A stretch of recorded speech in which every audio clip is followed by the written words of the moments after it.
So, kalian butuh sebuah mouse murah, tapi kalian nggak suka sama kabel, alias kalian pembenci tipe wire dan pecinta tipe wireless. So, kali ini aku akan membahas sebuah mouse yang cocok banget buat kalian yang punya pemikiran seperti itu. Pemikiran, elek banget. Langsung aja kita masuk ke video kali ini.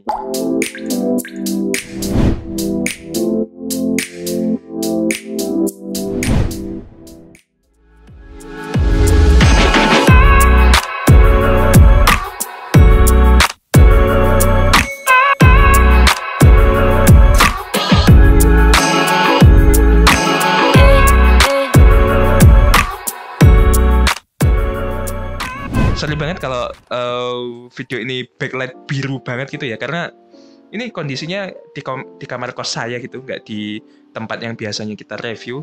Jadi lampunya cuma ada di belakang biru ini. Sebenarnya ada satu lagi sih. Cuma ini tentu saja tidak proper untuk digunakan.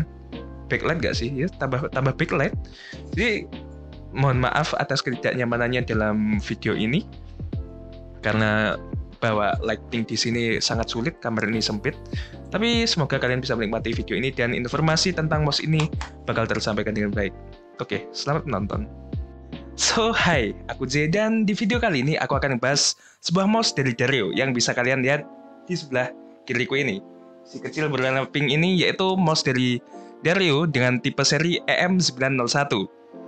So, sebenarnya ini mouse kalau mau direview sekarang sih udah telat banget ya, karena ini mouse sudah aku beli sekitar 2-3 tahun yang lalu, dan waktu itu harganya sekitar 400 ribuan kalau nggak salah aku beli. Dan kemarin aku cek di e-commerce, mouse ini tuh harganya tinggal di angka 200-300 ribuan aja. Jadi mungkin value-nya yang aku rasakan sebelumnya dengan harga 400 ribu itu bakal berubah lah secara worth it gaknya dengan harga yang berbeda itu. So, kita langsung aja ke reviewnya menurut aku. Dan seperti yang sudah aku singgung di awal tadi, aku udah menggunakan mouse ini tuh selama kurang lebih 2 tahun, OTW 3 tahun inilah. Dan aku udah menjalani suka duka, kemudian UTBK bersama gitu kan dengan mouse ini. Jadi kayak sudah banyak lah yang bisa kukulik dari mouse yang satu ini. Jadi kalau mungkin review lain, reviewnya 2 minggu gitu, dan mungkin nggak ada kayak efek-efek samping akibat pemakaian jangka panjang gitu kan. Kita di sini menguliknya sangat-sangat detail. Asik, nggak sih? Aku nggak paham soal spek-spek mouse, tapi setidaknya aku bisa memberikan pengalaman-pengalaman gitu tentang penggunaan mouse ini selama 2 tahun dan efeknya setelah 2 tahun. Ya, mouse EM901 ini adalah mouse dari Dario yang punya tipe dual konektivitas. Yaitu kalian bisa pakai kabelnya yang di-include-kan juga dalam paket pembeliannya, yaitu kabel USB Type-C berwarna pink, tentu saja kalau kalian beli warna pink, yang bisa kalian pakai sambil ngecas mouse-nya gitu. Dan tipe konektivitas lagi yang satunya yaitu tipe wireless. Jadi kalau kalian lihat di sini, ini kabelnya bisa dilepas. Nice. Dan wireless, tentu saja. Di bagian bawahnya mouse ini ada 2 toggle yang mengaktifkan RGB bagian bawahnya, dan juga 1 toggle untuk on-off mouse wireless-nya. So, dari desain sebenarnya mouse ini cukup kelihatan gaming, dan kalau kalian tahu sebuah mouse dari Logitech, kalau nggak salah itu yang G3 atau berapa gitu, aku lupa, itu desainnya mirip-mirip gini. Cuma kalau yang Logitech itu seingatku ada bagian kanannya, jadi bisa dipakai tangan kiri kanan atau kidal dan normal. Sedangkan ini tuh cuma bagian kirinya aja, otomatis penggunaan normal lah, nggak bisa dipakai oleh orang-orang yang kidal. Terus juga secara desain aku pilih warna mouse pink karena ini bagiku sebuah gak maco sih. Ya apa ya, ini sebuah penyegaran gitu. Aku udah terlalu lama banget pakai mouse warna hitam. Itu waktu itu Rexus Sierra X berapa itu yang mirip-mirip Logitech G102, dan aku merasa bosen, dan kemudian ditunjukin mouse Dario ini yang warnanya pink itu bagus banget di thumbnail e-commerce-nya, dan begitu datang juga sesuai ekspektasiku gitu. Desainnya cukup menyegarkan dengan warna pink ini, dan apalagi kalau kalian nyalakan RGB-nya ini yang tipe biasanya, yang tipe default, yang warna-warni pelangi, ini cakep banget serius yang warna pink ini. Terus juga di bagian mouse ini ada coating seperti ngedoff gitu, yang ini membedakan teksturnya dengan yang bagian pinggirnya. Bagian pinggirnya ini glossy, mengkilat, dan licin sebenarnya. Jadi kalau penggunaan jangka lama dan berkeringat itu kerasa banget kayak likatan. Ini berminyak banget dan jadinya licin. Jadi kalau kalian tipe pengguna yang tombol sini, ini agak susah dipakai kalau menurutku. Tapi bagian atasnya dengan doff-nya ini menurutku nyaman banget. Ada tekstur-teksturnya gitu kan, jadi asik gitu ketika kalian pakai mouse ini dalam jangka waktu cukup panjang. Tapi juga tetap itu tadi, ketika tangan kalian berkeringat, ini bakalan cukup licin mouse-nya. Dan untuk dimensinya sendiri, mouse ini punya dimensi kurang lebih yaitu 131 mm kali 72 mm kali 42 mm. Jadi buat tangan kalian yang cukup besar, tak rasa ini mouse-nya cukup lah ya. Sebenarnya tanganku ukurannya cukup kecil gitu lah kalau dibandingkan HP Oppo Reno 5 gitu kan, tanganku segini nih. Nah, ini berapa pirang inch ya? 6,7, 6,9 segitulah. Nah, 6,5 segitu. Nah, aku megang mouse ini tuh posisinya dengan grip yang seperti ini cukup nyaman. Dan dipakai grip gimana pun untuk tangan seukuran aku ini cukup nyaman. Nggak ada kendala lah dalam penggunaan gripnya.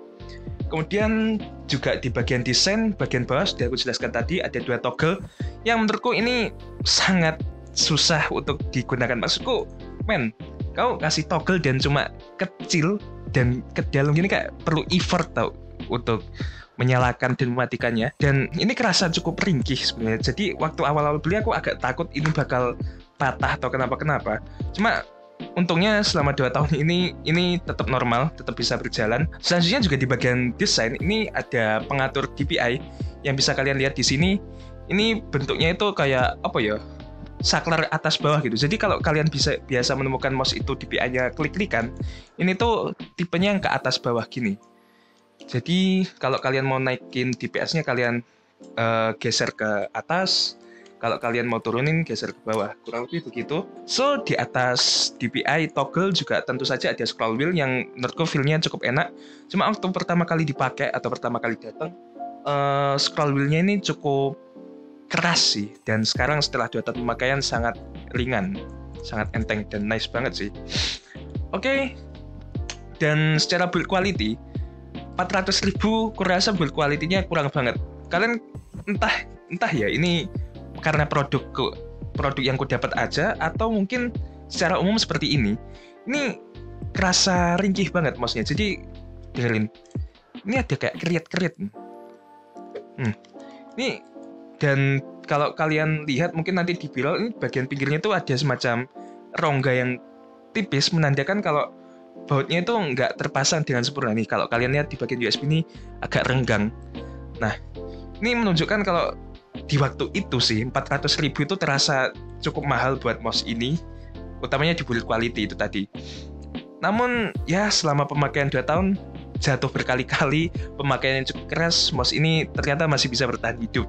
Saya cukup bersyukur sih.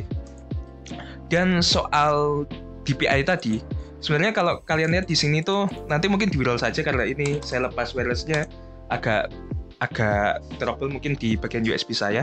Tapi ketika kalian mengubah DPI ini, lampu yang di bagian logo Dario ini bakal berubah sesuai pengaturan DPI-nya. Jadi setidaknya ada 6 level default dari pengaturan DPI yang ada di sini, yang diantara itu memiliki indikator warna lampu yang berbeda-beda. Misal di 600 DPI itu bakal berwarna merah. Kemudian yang biasa saya pakai tingkat kedua itu 1200 DPI berwarna biru. Kemudian 2400 bakal berwarna hijau, 3600 bakal berwarna kuning, 4800 warna orange, dan yang tertinggi dari mouse ini yaitu 6000 DPI bakal berwarna ungu. Tambahan, di coating doff tadi, setelah pemakaian saya 2 tahun, ini akan muncul kayak bercak-bercak mengelupas gitu. Sebenarnya nggak berpengaruh banyak sih, cuma secara estetika ini cukup mengurangi lah ya. Tapi mungkin ini juga efek kebodohan saya gitu, karena dulu awal-awal mouse ini datang, saya sering banget bersihin mouse ini pakai alkohol. Gak tahu kenapa, cuma ya mungkin itu salah satu efeknya menjadi di mengeroposnya coating-coating ini sih. Cuma secara ya efek kayak ketahanan dan lain sebagainya, mouse ini cukup aman dan tetap berfungsi setelah 2 tahun pemakaian yang cukup ekstrim. Dan kita selanjutnya masuk ke bagian spek yang secara tertulis saya nggak terlalu tahu ya tentang kayak spek sensor yang dipakai ini. Sensornya yaitu ATG4090. Saya nggak tahu performanya itu dibandingkan sensor-sensor yang lain seperti apa. Cuma bagi saya secara performa baik di wireless maupun wired-nya itu perbedaannya tidak terlalu terasa. Bahkan gimana ya, flawless aja sih. Kayak ketika dipakai di mode wireless ataupun wired pun nggak ada masalah dengan phone time dan lain sebagainya. Kemudian sensornya yang bukan laser ini tipe apa sih, optik ya. Tipe optik ini membuat jarak reset mouse jarak baca dari sensornya itu cukup rendah banget. Jadi kalian angkat dikit aja itu ini mouse udah nggak kebaca kursornya. So buat kalian yang pemain FPS kelas berat yang buk reset mouse itu aman lah buat ngeflick ini aman optiknya. Dan kalau secara switch sih di tokonya aku nggak nemuin ini di websitenya resmi Dario. Cuma kalau di tokonya aku kalau nggak salah ingat, harusnya salah ingat sih karena 2 tahun gitu kan. Tapi harusnya switch yang dipakai ini adalah dari Omron dengan ketahanan klik diklaimnya sih 2 juta klik. Cuma setelah 2 tahun pemakaian, aku mendapatkan ada error di bagian klik kiri. Jadi saat pemakaianku yang mungkin 2 bulan ke belakang inilah, baru 2 bulan ini, klik kirinya ini sering banget double klik gitu. Jadi ketika aku klik sekali ke inputnya di sini bahkan 3-4 kali. Dan bahkan kadang-kadang juga nggak kebaca. Nah, ini pertanda kalau switch yang digunakan mouse ini cukup ringkih. Atau mungkin saya yang makainya terlalu barbar sih. Cuma, ya itu setelah 2 tahun, akhirnya mouse-nya keteteran juga. Kalau kalian pengguna yang barbar dan pengen banget mouse ini tahan lama banget gitu, kayaknya kalian jangan berharap terlalu tinggi sih, karena di pemakaianku sendiri 2 tahun switch-nya kalah. Padahal penggunaannya cuma main Genshin, Valo, ngetik, ngedit, itu aja sih. Cuma emang aku kalau main Genshin dan Spiral Abyss gitu. Jadi ya mungkin jadi salah satu efek lah.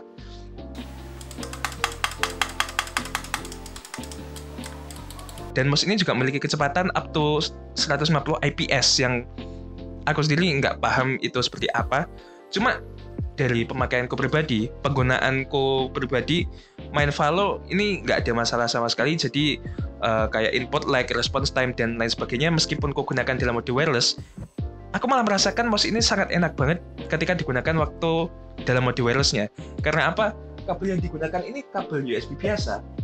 Nanti dibilang kabel USB biasa dan cukup kaku gitu. Jadi ketika digunakan ke mouse-nya, kalian main game gitu, bakal agak nyangkut-nyangkut dan nyendat-nyendat. Apalagi kalau setup kalian seperti ini yang kayak kabel kalian sembunyikan dan lain sebagainya, itu bakal cukup mengganggu sih kalau menurutku pribadi.